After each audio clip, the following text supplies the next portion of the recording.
Welcome back to 9 Minutes, the show where we explore the little things that can make a big difference after a stroke. Today, we're diving into something deceptively simple: handwriting. You might be wondering, why handwriting? Aren't there more important things to focus on after a stroke? Well, today I want to show you how those little pen strokes can be a powerful part of recovery. Let's set the stage. Picture yourself holding a pen again after a stroke. Your hand might feel unsteady, or maybe your brain is struggling to tell your fingers what to do. Writing your name can feel like climbing a mountain. But here's the key. Each letter you write is like a mini workout for your brain and your hand, helping rebuild those vital connections. Handwriting isn't just about forming letters. It's a complex dance between your brain, your eyes, and your hand. After a stroke, those pathways can be disrupted. Handwriting exercises help retrain the brain because they involve visual feedback. You see what you're doing in real time. 2. Motor control, moving your hand with purpose and precision. 3. Cognitive processing, organizing letters, words, and meaning. Research shows that repetitive focused practice, like tracing letters or writing short notes, can help the brain forge new pathways, a process called neuroplasticity. And even if your writing doesn't look perfect at first, the act itself is therapeutic.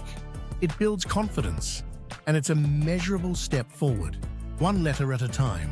Let me share a bit of my journey. After my stroke, I was shocked by how hard it was to write again. My first few attempts, honestly, they looked like a toddler's scrawl. But with guidance from my occupational therapist, I learned to start big, writing large loops in the air, tracing oversized letters, and gradually shrinking those movements. It took weeks, but the progress was real. Each session wasn't just about pen and paper. It was about reclaiming a part of myself, my ability to sign my name, jot down a note, or even write a letter to a friend. Now, if you're on this journey yourself, here are some practical tips to get you started. No fancy equipment needed. 1. Start with large movements. Use a whiteboard or a large piece of paper. Draw shapes like circles and figure eights to warm up your arm and shoulder. 2.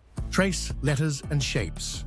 There are tracing apps like iTrace or Writing Wizard that can guide you through simple patterns, or you can print large letters to practice at home.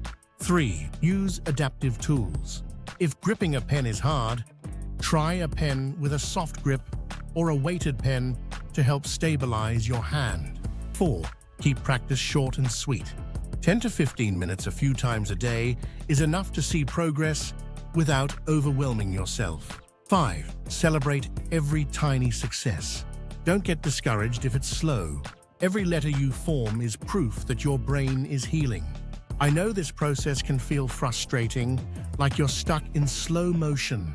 But let me say this: each wobbly letter is a sign of progress.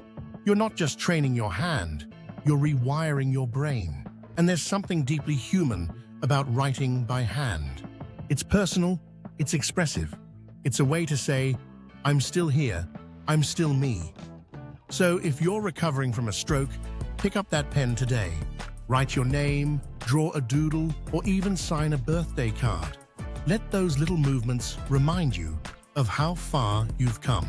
And if you're helping a loved one through recovery, be patient. Encourage them to keep at it and join them in their practice. It's a beautiful way to connect. I'd love to hear your progress or any challenges you're facing. Drop me a note at our website, because in this community, every stroke survivor's story matters. Thank you for listening to 9 Minutes. Until next time, keep writing, keep moving, and keep believing in those tiny steps forward.